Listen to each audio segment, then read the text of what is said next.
नमस्कार बच्चों। आज स्वर्गीय शिव कुमार राय ITI बबेड़ी गाजीपुर के ऑनलाइन क्लास में आप सभी प्रशिक्षार्थियों का बहुत बहुत स्वागत है।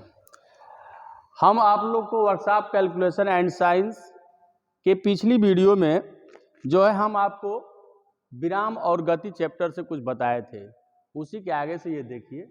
इसे आप विस्थापन आपको बताए थे, आप उसके बाद आप देख लीजिए चाल, स्पीड, ठीक है ना। चाल क्या होती है, चाल किसे कहते हैं? किसी वस्तु द्वारा एकांक समय, एक निश्चित समय, एकांक समय में चली गई दूरी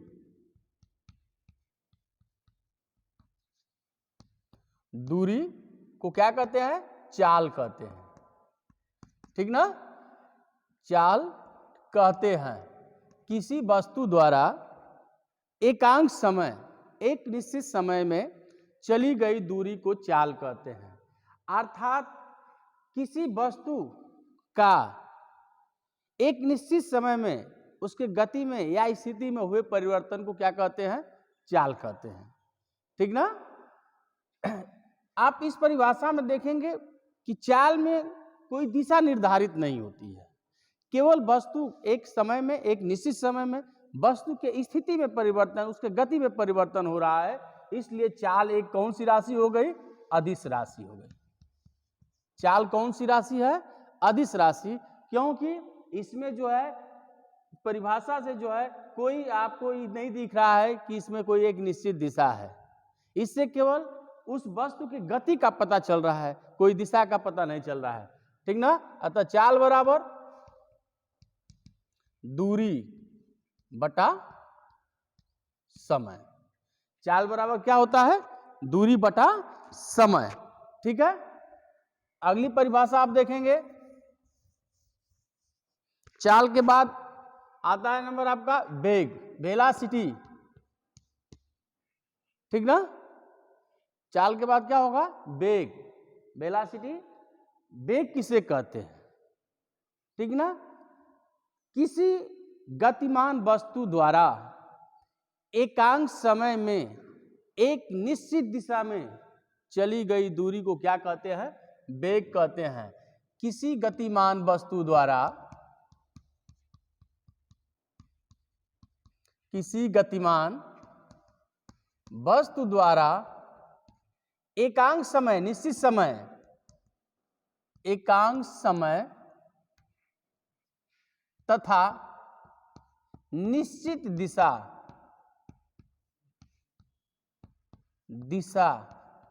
में चली गई दूरी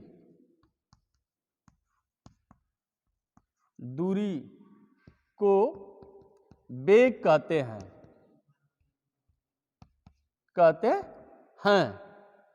ठीक ना। ये देखिए, किसी गतिमान वस्तु द्वारा एकांक समय में एक निश्चित दिशा में चली गई दूरी को क्या कहते हैं? वेग।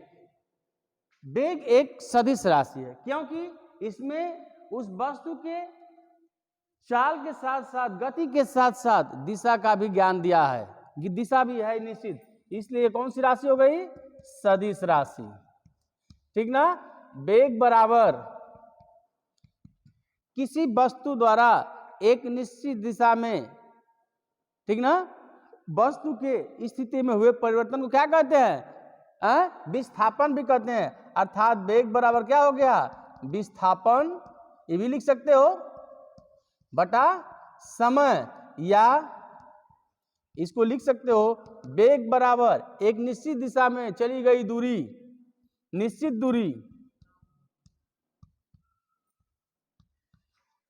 दूरी बटा में समय। एक निश्चित दिशा में चली गई दूरी बटा समय, और एक निश्चित दिशा में वस्तु में हुए परिवर्तन, स्थिति में हुए परिवर्तन को क्या कहते हैं? विस्थापन कहते हैं, ठीक ना। वेग की इकाई क्या होती है? मीटर प्रति सेकेंड, मीटर प्रति सेकेंड, ठीक ना। तो वेग की परिभाषा क्या हुई? किसी वस्तु द्वारा एकांक समय में एक निश्चित दिशा में चली गई दूरी को क्या कहते हैं? वेग कहते हैं। और आप देख लो वेग और चाल में अंतर, वेग और चाल, ठीक ना? और चाल में क्या हो गया? अंतर क्या होता है, ठीक ना? यहां वेग देख लो, यहां पर वेग है, ये चाल है, अंतर क्या होगा ये देख लेना। आप जानते हो वेग किसी वस्तु द्वारा एकांक समय में एक निश्चित दिशा में चली गई दूरी को क्या कहते हैं?